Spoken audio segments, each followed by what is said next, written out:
செம்ம ஆட்டிடியூட்ல இந்த ஆட்டிடியூட்லாம் வச்சுட்டு வாழவே முடியாது. ஆட்டிடியூட் ஜெஃப் கெல்லர் எழுதியிருக்க ஆட்டிடியூட் இஸ் எவ்ரிதிங் அப்படிங்கிற புக்கு தான் இன்னைக்கு ஷார்ட் சம்மரியில் பார்க்க போகிறோம். So stay tuned. நம்ம ஆத்தர் ஜெஃப் கெல்லர் லாயராக இருந்திருக்கார். பட் அவருக்கு வாழ்க்கையே வெறுத்துருச்சு. அந்த வேலை அவருக்கு பிடிக்கவே இல்லை. மண்டை காஞ்சு வாழ்க்கை வெறுத்து ஒரு நைட்டாக ஒரு கோர்ஸ் வாங்கியிருக்காரு. அந்த கோர்ஸ் படித்து பார்த்ததுமே பாலைவனமாக இருந்த அவரோட வாழ்க்கை அப்போ ஏதோ ஒரு தூரத்தில் தண்ணியை பார்த்த மாதிரி ஒரு ஃபீல் வந்துச்சு. அப்படி என்னதான் இவர் மாறினார், என்ன பெரிய ஆளாகிட்டாருன்னு கேட்டிங்கன்னா, லாயராக இருந்து மோட்டிவேஷனல் ஸ்பீக்கராக ஆனார். நம்ம சின்ன வயசில் நம்ம எல்லாருக்கும் ஒரு பேட் ட்ராமா இருந்திருக்கோம்ல. அசம்பிளியில் நின்று 2 லைன் தான் பேசணும், இருந்தாலும் கை கால்லாம் நடுங்கும், பல்லெல்லாம் ஜுரம் வந்த மாதிரி நடுங்கும், மூஞ்சியெல்லாம் வேர்த்து கொட்டிடும். அதே மாதிரி தான் இவருக்கும் அவரோட ஃபர்ஸ்ட் செமினாரில் நோட்ஸை தவிர வேற எங்கேயுமே கண்டு போகல. ஏன் தான் இவர் நல்லா காசு சம்பாதிக்கிற ஒரு வேலையை விட்டுட்டு இந்த மாதிரி ஒரு வேலைக்கு வரணும் அப்படின்னு கேட்டிங்கன்னா, அவருக்குள்ளேயே உணர்ந்திருக்காரு. அவர் பீப்புளை மீட் பண்ணி அவங்கள மோட்டிவேட் பண்ணும்போது அவருக்குள்ளேயே ஒரு சாட்டிஸ்ஃபேக்ஷன் இருந்திருக்கு. அப்புறம் அவர் லாயராக ப்ராக்டிஸ் பண்ணுறத 4 நாள் ஆக்குனார் ஒரு வாரத்தில். அடுத்து 3, 2, 1, 0 ஒரு ஃபுல்லாக மோட்டிவேஷனல் ஸ்பீக்கிங்கில் இறங்கிட்டார். இந்த புக்கில் மொத்தம் 3 பார்ட் இருக்குது. அதில் first part success begins in the mind. ஆட்டிடியூடுங்கிறது ஒரு மென்டல் ஃபில்டர் மாதிரி இந்த வேர்ல்டை எக்ஸ்பீரியன்ஸ் பண்ணுறதுக்கு. நம்ம கண் வழியாக இந்த உலகத்தை பார்க்குறோம், அதே மாதிரி ஆட்டிடியூடுங்கிற விண்டோ வழியாக தான் இந்த உலகத்தையே நம்ம எக்ஸ்பீரியன்ஸ் பண்ணுறோம். அந்த ஆட்டிடியூடை எப்படி இம்ப்ரூவ் பண்ணுறதுங்கிறது தான் இந்த புக்கில் சொல்லியிருக்காரு. ஒரு சிம்பிள் டிஃப்ரென்ஸ் என்னென்னா, பாசிட்டிவாக யோசிக்கிறவங்களுக்கு ஒரு கிளாஸ் ஹாஃப் ஃபில்டாக இருக்குன்னு தோணும். அதுவே நெகட்டிவாக யோசிக்கிறவங்களுக்கு அந்த கிளாஸ் ஹாஃப் காலியாக இருக்குன்னு தோணும். ஒரு குழந்தை நடக்க ஆரம்பிக்கும் போது விழுந்து தான் நடக்க கற்றுக்கும். விழுந்த உடனே அந்த ஃப்ளோரையோ அப்பா அம்மாவையோ தான் குறை சொல்லுமா? உங்களால் தான் நான் விழுந்தேன்னு சொல்லுமா? இல்லை, திருப்பி சிரிச்சுட்டே எந்திரிச்சு நடக்க ஆரம்பிச்சிடும். அப்போ அந்த வயசுல இருந்த பாசிட்டிவ் ஆட்டிடியூட் இப்போ ஏன் 20, 30, 40 வயசு ஆகும்போது நம்ம கிட்ட இருக்கிறது இல்லை. ஏன்னா நம்ம கடந்து வந்த பாதைகள் எப்படி? சின்ன வயசுல ஸ்கூல் போகும்போது டீச்சர்ஸ், ஃப்ரெண்ட்ஸ் கிட்ட இருந்து கிரிட்டிசிசம், வீட்டில் வந்தால் பேரண்ட்ஸ் கிட்ட இருந்து டிசப்பாயின்மெண்ட்ஸ், ஃபெயிலியர்ஸ், டவுட்ஸ், இப்படி எல்லா குப்பையும் குவிஞ்சு நம்ம ஒரு பெரிய ஓவர்லோடு ஏற்றி வச்சிருப்போம். ஸோ இப்படியெல்லாம் இருக்கும்போது how can we expect to have a positive attitude? நம்மளோட ஆட்டிடியூடுங்கிற விண்டோவை க்ளீனாக வச்சுருக்கிறது நம்ம டியூட்டி தான். நம்ம ஆட்டிடியூடை கண்ட்ரோல் பண்ணோம். இப்பெல்லாம் சொல்கிறப்ப, ஆனால் எனக்கு இருக்க மாதிரி ப்ராப்ளம்ஸ்லாம் உனக்கு இருந்தால் இந்த மாதிரிலாம் உட்காந்து பேசிகிட்டு இருக்க மாட்டேன்னு சொல்கிறவங்களா இருந்தால், விக்டர் ஃப்ராங்க்ல எத்தனை பேர் கேள்விப்பட்டிருக்கீங்க? அவரோட அம்மா, அப்பா, குழந்தைங்க, வைஃப் எல்லாரையும் கொண்டுட்டாங்க. இவரும் கொல்லப்படுற நிலைமைக்கு தள்ளப்பட்டார். சாகிற நிலைமை வரைக்கும் போயிட்டார். இருந்தாலும் அவரோட சாய்ஸ் ஆஃப் ஆட்டிடியூடை கரெக்டாக பயன்படுத்தினால மட்டும்தான் அவர் பொழைச்சி வந்தார். இவருக்கு இருக்கிற கஷ்டத்தை விட நமக்கு என்ன பெரிய கஷ்டமாக இருக்க போகுது? ஸோ அப்போ எக்ஸ்கியூஸ் கொடுக்கறத நிறுத்திடுங்க. ஒரே ஒரு ஃபேக்ட் தான்ப்பா, நம்மளோட ஆட்டிடியூட் கிளியராக இருந்தால் மட்டும்தான் we can attract money, relationship, happiness and everything.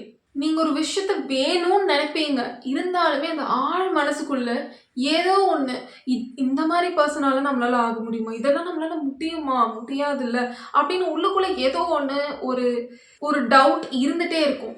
நீங்கள் இந்த மாதிரி ஒரு பர்சனாக ஆகிறதுக்கு டிசர்வ் பண்ணலாம் அப்படின்னு நீங்களே நினச்சா எப்படி உங்களால் ஹாப்பினஸ் இல்லை மற்ற ஹாப்பினஸ் தரக்கூடிய பீப்புளை அட்ராக்ட் பண்ண முடியும்? நீங்கள் நினைக்கிறது ஒன்று, ஆனால் நடக்கணும்னு நினைக்கிறது ஒன்று. எப்போ இந்த 2 தாட்ஸுமே சேம் தாட்டாக இருக்கோ அன்னைக்கு தான் நீங்கள் நடக்கணும்னு நினைக்கிறதும் நடக்கும், நினைக்கிறதும் நடக்கும்.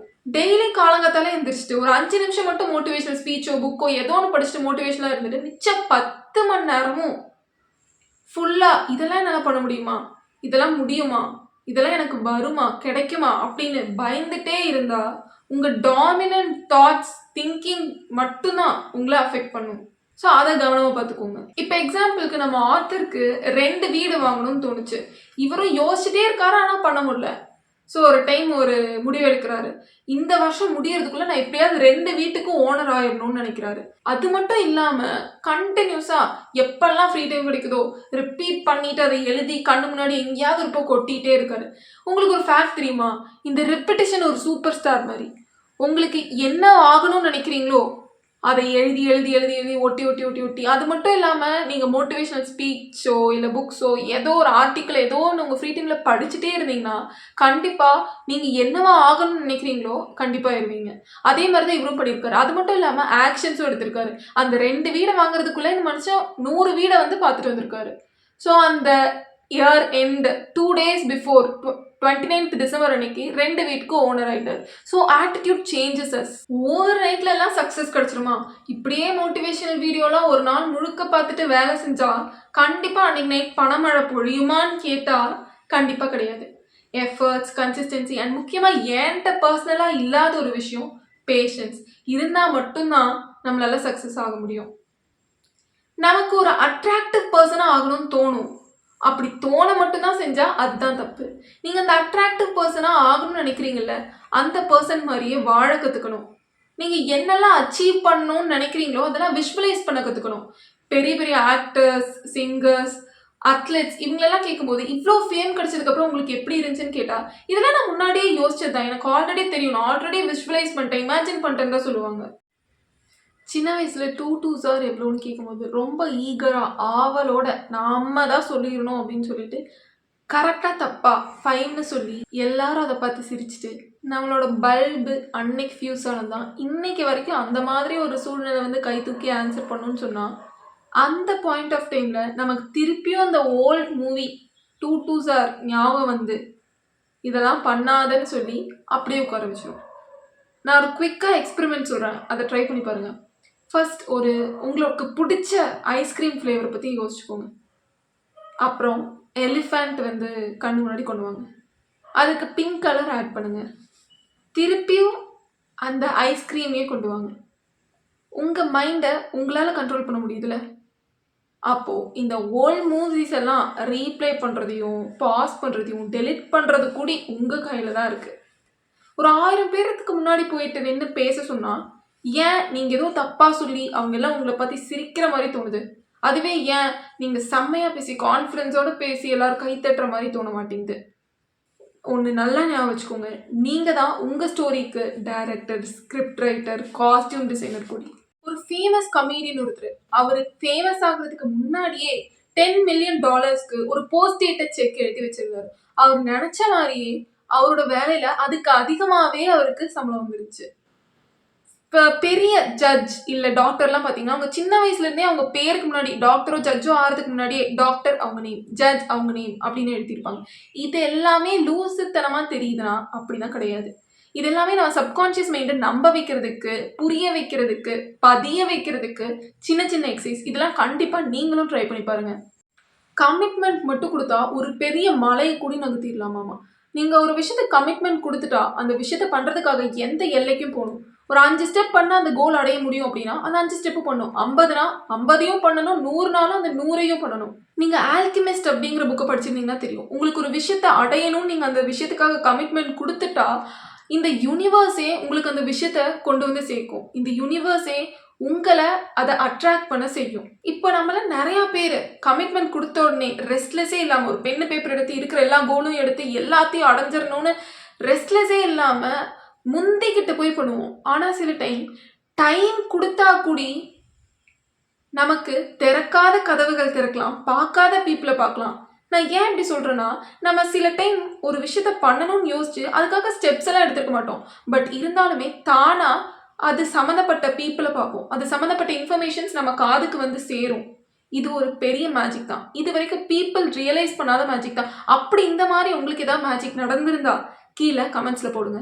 சரிப்பா, இந்த கமிட்மெண்ட் கொடுத்துட்டா போதுமா அப்படின்னு கேட்டால் நீங்கள் கமிட்மெண்ட் கொடுத்த உடனே நிறைய சோதனைகள் வரும், பிரச்சனைகள் வரும், வெறுத்துடுவீங்க. இதை பண்ணி முடிக்க முடியாதுன்னு சொல்லி நீங்கள் குவிட் பண்ணுற அளவுக்கு போயிட்டு நீங்கள் குவிட் பண்ணுறதை ரெஃப்யூஸ் பண்ணும்போது தான் உங்களுக்கு அதுக்கான பலன் கிடைக்கும். ஒரு பேசிக் டிஃப்ரென்ஸ் கமிட்மெண்ட்க்கும் இன்ட்ரெஸ்ட்க்கும் இதுதான். இன்ட்ரெஸ்ட் இருந்தால் உங்களால் பெயின்லாம் அவ்வளோ சீக்கிரம் பொறுத்துக்க முடியாது. பட் கமிட்மெண்ட் இருந்தால் நீங்கள் எல்லாத்தையுமே தாண்டி வந்துடுவீங்க. பெஞ்சமின் ரோல் அப்படிங்கிற ஒருத்தர் அவரோட 60 வயசில் லா ஸ்கூலில் என்ரோல் பண்ணுறாரு. 13 அட்டம்ப்ட்லேயும் ஃபெயில் ஆகுறாரு. அதாவது பார் எக்ஸாமினேஷன் அப்படிங்கிற எக்ஸாம் வருஷத்துக்கு 2 வாட்டி நடக்கும். அதில் 13 அட்டம்ப்டில் ஃபெயில் ஆகுறாரு. 14வது அட்டம்ப்ட் அவரோட 74வது வயசில் 74 வயசில் கலிஃபோர்னியாவில் லா ப்ராக்டிஸ் பண்ண அப்பாயிண்ட் பண்ணுறாங்க. ஸோ நீங்கள் ஒரு வின்னரா லூசராங்கிறது உங்களோட கமிட்மெண்ட் அண்ட் ஆட்டிடியூட் பொறுத்து தான் இருக்குது. எந்த ஒரு ப்ராப்ளமையும் நம்மளால் செம்மையான ஒரு ஆப்பர்ச்சுனிட்டியாக மாற்ற முடியும். இந்த ஜாப் கிடைச்சா என் வாழ்க்கையே மாறிடும்னு நினச்சிட்டு இருந்தப்போ, இந்த காலேஜில் படித்தா எனக்கு வேறு எதுவுமே என் வாழ்க்கையில் வேண்டான்னு தோணியிருக்கும். பட் ஏதோ ஒரு தடங்களாகி உங்களால் அதை அச்சீவ் பண்ண முடியாமல் போயிருந்திருக்கும். உங்ககிட்ட தான் 2 சாய்ஸ் இருக்குது. ஒரு மூலையில் போய் அதையே நினச்சி தேம்பி தேம்பி அழுகிறதும், அடுத்த ஆப்பர்ச்சுனிட்டிஸை எக்ஸ்ப்ளோர் பண்ணி போகிறதும் உங்ககிட்ட தான் இருக்குது. ஐபிஎஸ் ஆஃபீஸர் கிரண் பேடி அவங்க பல டிரான்ஸ்ஃபருக்கு அப்புறம் தான் ஐபிஎஸ் ஆஃபீஸரே ஆனாங்க. நம்ம இந்தியாவில் இருக்க ஒரு டெக்ஸ்டைல் கம்பெனியில் வேலை போனதுனால தான் அப்ராட் போய் ஹையர் ஸ்டடீஸ் பண்ணி இந்திரா நூயி அப்படிங்கிறவங்க பெப்சி கம்பெனியோட சிஇஓ ஆனாங்க. இவங்க எல்லாருமே இந்த மாதிரி பல பேர் இருக்காங்க. அவங்க எல்லாருமே அவங்களோட ரிஜெக்ஷனை ஒரு பிளெஸ்ஸிங்காக எடுத்துக்கிட்டாங்க. 1 மாதம் ஒரு ஹாஸ்பிட்டலில் உட்காந்து உயிருக்கு போராடுற நோய் வந்ததுக்கப்புறம் தான், நம்ம வாழ்க்கையில் இது வரைக்கும் எதுவுமே சாதிக்கலையேன்னு யோசிச்சுட்டு ஏக்கம் வந்ததுக்கப்புறம் தான் 10 மணி நேரம் ஸ்க்ரோல் பண்ணுறதே விட்டுட்டு உருப்படுற வழியை பார்ப்போம். வாழ்க்கையில் பல பேர் நம்மளை ரிஜெக்ட் பண்ணதுக்கப்புறம் தான் வாழ்க்கையில் ஏதாச்சும் ஒன்று சாதிச்சே காட்டணும்டான்னு சொல்லிட்டு ஜிம்முனாலே ஜொரோன்னு யோசிச்சு யாரெல்லாம் இப்படி யோசிச்சாங்களோ அடுத்து ஜிம்முக்கு போய் 6 பேக்ஸ் வைக்கிற அளவுக்கு டிரான்ஸ்ஃபார்ம் ஆவாங்க. ஒருத்தவங்களோ கோழை அழுமூஞ்சின்னு சொல்லிட்டு போனதுக்கப்புறம் தான் அடுத்து நீங்கள் எதுக்காச்சும் அழுதா யோசிச்சுட்டு எமோஷனலி ஸ்ட்ராங் ஆவீங்க. 10 வாட்டி எக்ஸாமில் ஃபெயில் ஆனாதான், கம்மி மார்க் வாங்கினாதான் எங்கெங்கே தப்பு பண்ணுறீங்கன்னு தோணும். கான்ஃபிடென்ஸும் பில்ட் ஆகும். இப்போ இருக்க காலகட்டத்தில் எப்படி எல்லா ப்ராப்ளமையும் நம்ம ஒரு பெரிய ஆப்பர்ச்சுனிட்டியாக மாற்றுறதுன்னு கண்டிப்பாக யோசிக்கணும். எந்த ப்ராப்ளமும் நம்மளை அழிக்க வரதெல்லாம் கிடையாது. Second part, watch your words. நம்ம பேசுகிற வார்த்தைகள் தான் நம்ம தலையெழுத்தாக மாறப்போகுது அப்படின்னு சொன்னால் நம்ப முடியுமா? நம்ம நினைக்கிறது தான் நம்ம பேசுவோம், நம்ம பேசுகிறத தான் நம்ம நம்புவோம், நம்ம நம்புறத பண்ணுவோம், கடைசியில் ரிசல்ட்டும் அதே மாதிரி வந்துடும். நமக்குள்ளே இருக்க ரொம்ப நாளாக ஒரு கேள்வி இருந்துகிட்டே இருக்கும்ல, நம்ம கோல்ஸ் எல்லாம் வெளியே சொன்னால் எங்கள் கண்ணு பட்டுருமோ, இல்லை சூனியம் வச்சுருவாங்களோ, இல்லை நல்லா உருப்படாமல் போயிடுவோமோ அப்படின்னு ஒரு பயம் இருக்கும்ல. நீங்கள் சொல்லலாம், ஆனால் எந்த மாதிரி பீப்புள் கிட்ட சொல்கிறீங்கன்னு தான் இருக்குது. பாசிட்டிவ் பீப்புள் யாரும் உங்களுக்கு சப்போர்ட் பண்ணுவாங்களோ, கைடன்ஸ் கொடுப்பாங்களோ அவங்க கிட்ட மட்டும் தான் நீங்கள் சொல்லணும். மேபி நெகட்டிவ் பீப்புள் கிட்ட தப்பி தவறி கூட நீங்கள் சொல்லிட்டா அவங்களையும் உருப்பட விட மாட்டாங்க, உங்களையும் உருப்பட விட மாட்டாங்க. ஸோ அப்படி மட்டும் பண்ணிடாதீங்க. நீங்கள் கும்பலாக போய் உங்கள் ஃப்ரெண்ட்ஸ் கூட ஒரு கடையில் சாப்பிட்றீங்க, சூப்பராக ஃபைனாக தான் இருக்கும், சாப்பிட்டு வந்திருப்பீங்க. ஆனால் திடீர்னு உங்கள் ஃப்ரெண்டு ஃபோன் பண்ணி அங்கே இருக்க எல்லாருக்கும் ஃபுட் பாய்சன் ஆயிடுச்சுன்னு சொல்லும்போது உங்களை அறியாமையே உங்கள் வயிற்றுக்குள்ளே கொடன்னு ஒரு சவுண்ட் வரும். ஏன் ஈவன் கையை எடுத்து வாயில் விட்டு வாமிட் பண்ணுற அளவுக்கு போயிடுவோம் இல்லையா? நம்ம என்ன கேட்குறோமோ அதுதான் நம்ம பாடியும் ரியாக்ட் பண்ணும். இப்போ சொல்ல போகிற விஷயத்த மட்டும் நீங்கள் கேள்விப்பட்டதே இல்லை, நீங்கள் பண்ணதே இல்லைன்னு மட்டும் போய் சொல்லாதீங்க. எத்தனை பேருக்கு நீங்கள் உங்கள் ஃப்ரெண்ட்ஸ் கிட்ட எனக்கு ஃபீவரு அப்படின்னு புலம்பிட்டு இருக்கும்போது உடனே அவங்க நடுவில் பூந்து அவங்க கதை, எனக்கு ஃபீவர் வந்தப்போ 104 டிகிரி நான் ஹாஸ்பிட்டலில் சாகிற நிலைமைக்கு இருந்தேன்னு சொல்லி புலம்புறதை நீங்கள் கேள்விப்பட்டதே இல்லையா? கண்டிப்பாக உங்களுக்கு இது நடந்திருக்கும்.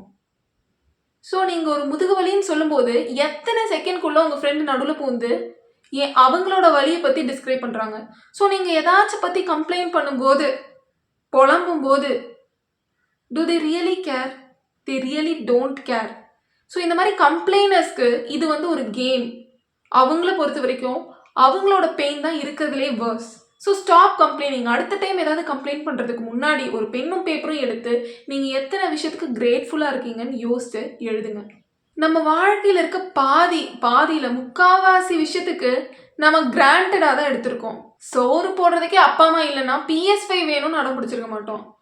ஊருக்கே ஒரு டாக்டர்னு இருந்தால் அந்த டாக்டர் மேலே ஒரு கீரல் கூடி விழாமல் பார்த்துருந்துருப்போம். Final third part, heaven helps those who act. நீங்கள் எப்படி இருக்கீங்கன்னு உங்களோட ஃப்ரெண்ட்ஸை பார்த்தாலே தெரிஞ்சிருமாமா. நீங்கள் ஒரு நல்ல விஷயத்த ஸ்டார்ட் பண்ணணும்னு ஆரம்பிப்பீங்க, பட் உங்கள் கூட இருக்க ஃப்ரெண்ட்ஸ் இதுக்கெல்லாம் நீ உருப்பட மாட்ட, செட் ஆகாது அப்படின்னு சொல்லியிருப்பாங்க. இவங்க தான் டாக்ஸிக் ஃப்ரெண்ட்ஸ் இல்லை எனர்ஜி வேம்பியர்ஸ். உங்ககிட்ட இருக்க 2-3 பாசிட்டிவ் வைவையும் உறிஞ்சி எடுத்துப்பாங்க. ஸோ இந்த மாதிரி டாக்ஸிக் ஃப்ரெண்ட்ஸ், ரிலேட்டிவ்ஸ், டாக்ஸிக் பீப்புளை இல்லை டாக்ஸிக் கொலீக்ஸ் இவங்க எல்லாத்தையும் நீங்கள் கம்ப்ளீட்டாக அவாய்ட் பண்ண முடியாது. பட் அவங்க கூட டைம் ஸ்பெண்ட் பண்ணுறதை உங்களால் கண்டிப்பாக லிமிட் பண்ணிக்க முடியும் இல்லையா? ஒன்றும் இல்லை, நம்ம கிளாஸில் அந்த ஃபஸ்ட் பெஞ்ச் கூட உட்காந்தா எப்படியாவது வாழ்க்கையில் முன்னேறிடலாம் அப்படின்னு இல்லை, பட் எக்ஸாமில் நல்ல மார்க் வாங்கிடலான்னு நம்மளை அறியாமையே நமக்கு ஒரு நம்பிக்கை இருந்துகிட்டே இருக்கும்ல. நம்ம படிக்காட்டி கூடி இவங்க கூட உட்காந்தா வாங்கிடலாம் அப்படின்னு தோணும் இல்லையா? அந்த மாதிரி தாட்ஸ் எல்லாம் உண்மையிலேயே ஒரு ஃபேக்ட் தான். ஏன்னா நம்ம சரௌண்டிங்ஸ் தான் நம்ம ஆக்ஷன்ஸையும் அஃபெக்ட் பண்ணுது.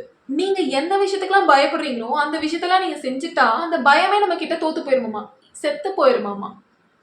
நமக்கு கம்ஃபர்டபுளா இருக்காது. ஈவன் தென் அதை செஞ்சாதான் நம்மளால சக்சஸ்ஃபுல்லா இருக்க முடியும். ஒரு ப்ரெசன்டேஷன் நம்ம கிட்ட தராங்க, நைட்டெல்லாம் முடிச்சு பண்ணுங்கிற ஒரே காரணத்துக்காக அதுல இருந்து விலகி வந்துடும். இதனால நமக்கு பெனிஃபிட் தானே அப்படின்னு கேட்டா கண்டிப்பா கிடையாது. நம்ம அதுல இருந்து விலகும் போது நம்மளோட செல்ஃப் எஸ்டீம், கான்ஃபிடன்ஸ், நம்மளோட பவர் எல்லாத்தையும் அடமான வச்சுட்டு தான் அதுல இருந்து விலகிறோம். இந்த உலகத்துல அவனோட பயனை தூக்கி போட்டு மிதிச்சவன் ஒரு டைமும் ரெக்ரெட் பண்ணதா சரித்திரமே இல்லை. $1 மில்லியன் சம்பாதிச்ச ஒரு பெரிய டிவி செலிபிரிட்டி 26 வருஷமா அவங்களால கிரெடிட் கார்டு பில்ஸை கட்ட முடியல. 25 வருஷமா ஒர்க் தேடி அடைஞ்சிருக்காங்க. 18 ஒர்க்ல இருந்து ஃபயர் பண்ணியிருக்காங்க. கார், ஃபுட் ஸ்டால்ஸ், இப்படி பல இடத்துல தூங்கியிருக்காங்க. சின்ன வயசுல அந்த சைக்கிள் ஓட்டும் போது அந்த 2 வீல் சைட்ல இருக்கிறத எடுத்ததுக்கு அப்புறம் 10 வாட்டியாவது விழுவும், இருந்தாலும் எந்திரிச்சு ஓட்டுவோம். அப்ப இருந்த ஆட்டிடியூட் இப்ப இங்க. Famous basketball player Michael Jordan, அவரோட ஷூட்டிங் பர்சன்டேஜ் எவ்வளோன்னு தெரியுமா? 50 தான். அவரோட லைஃப்ல அவர் போட்ட பாதி ஷாட்ஸ் ஃபெயிலியர். ஒன்றும் இல்லை, நம்ம ஆக்டர் மக்கள் செல்வன் விஜய் சேதுபதி சார் இருக்காங்களா, அவங்களோட 15th ஃபிலிம்ல தான் அவரோட ஆக்டிங் ஸ்டைல் வெளியே வந்து அவர் ஃபேமஸ் ஆயிருக்காரு. ஸோ எப்பவும் சொல்றதுதான், get out there and fail.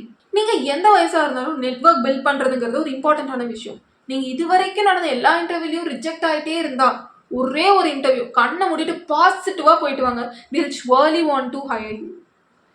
நீங்க ஒரு லெவலுக்கு சக்சஸ் ஆயிட்டீங்க, பட் அந்த சக்சஸை நெக்ஸ்ட் லெவலுக்கு ஹையர் லெவலுக்கு கொண்டு போகணும்னா you should definitely build association and relationship with people. சரி, ஒரு அசோசியேஷன்ல மட்டும் ஒரு குரூப்ல இருந்துட்டு சும்மா எந்த வம்பும் இல்லாம நம்ம உண்டு நம்ம வேலை உண்டுன்னு பார்த்துட்டு போயிடலான்னு இருந்தா ரொம்ப தப்பான செயல்.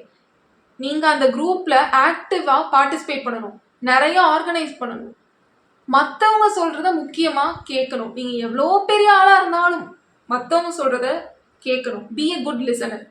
அது மட்டும் இல்லாம கிராட்டிடியூட் இருக்கணும். உங்களுக்கு மற்றவங்க ஏதாவது பண்ணா அவங்களுக்கு தேங்க்ஃபுல்லா இருக்கணும், தேங்க்ஸ் சொல்லணும். அதே சமயம் உங்களை விட வயசுல சின்னவங்களோ பெரியவங்களோ இல்லை உங்களுக்கு ஈக்குவலா இருக்கவங்களோ கீழே இருக்கவங்களோ யாரோ ஒருத்தர் ஏதோ ஒன்று சாதிச்சாங்கன்னா you should have the tendency to congratulate them. முன்னாடி வந்து கங்க்ராச்சுலேஷன் சொல்லணும். காலங்காலமா வர ஒரு டவுட், நம்ம ஃப்ரெண்ட்ஸோ கொலீக்ஸோ ரிலேட்டிவ்ஸோ கூப்பிட்டு பேசலாமா வேணாமா? கூப்பிடாட்டி எங்க நம்ம பிஸியா இருக்கோமோ ஓவரா பண்றோமோ நினைச்சிருவாங்களோ, கூப்பிட்டா எங்க நமக்கு வேலை இல்லைன்னு நினைச்சிருவாங்களோன்னு ஒரே பயம். இது நம்ம ஒரு ஹாபியா வச்சுக்கலாம். நமக்கு டைம் இருக்கப்போ நம்ம ஃப்ரெண்ட்ஸ், ரிலேட்டிவ்ஸ், கொலீக்ஸ் எல்லாம் கூப்பிட்டு பேசலாம். நம்ம அவங்களுக்காக கேர் பண்றோம் நம்ம காமிக்கணும். முக்கியமான விஷயம், இந்த இன்ஃப்ளூயன்ஷியல் பீப்புளை ஒரு மாதிரி ட்ரீட் பண்ணுறதும் மற்றவங்களெல்லாம் இன்னொரு மாதிரி ட்ரீட் பண்ணதும் ரொம்பவே தப்பு. ஏன்னா எந்த இடத்துல யார் நமக்கு உதவுவாங்கன்னே தெரியாது. ஒருத்தவங்க கிட்ட நமக்கு உதவி வேணும் அப்படின்னா நம்ம கூச்சப்படாமல் ஃபர்ஸ்ட் கேட்கணும். So change your attitude and change your life. உங்களுக்கு இதே மாதிரி நிறைய வீடியோஸ் கேட்கணும், ஷார்ட் சம்மரிஸ் கேட்கணும்னா கண்டிப்பாக மறக்காமல் சப்ஸ்கிரைப் அண்ட் லைக்.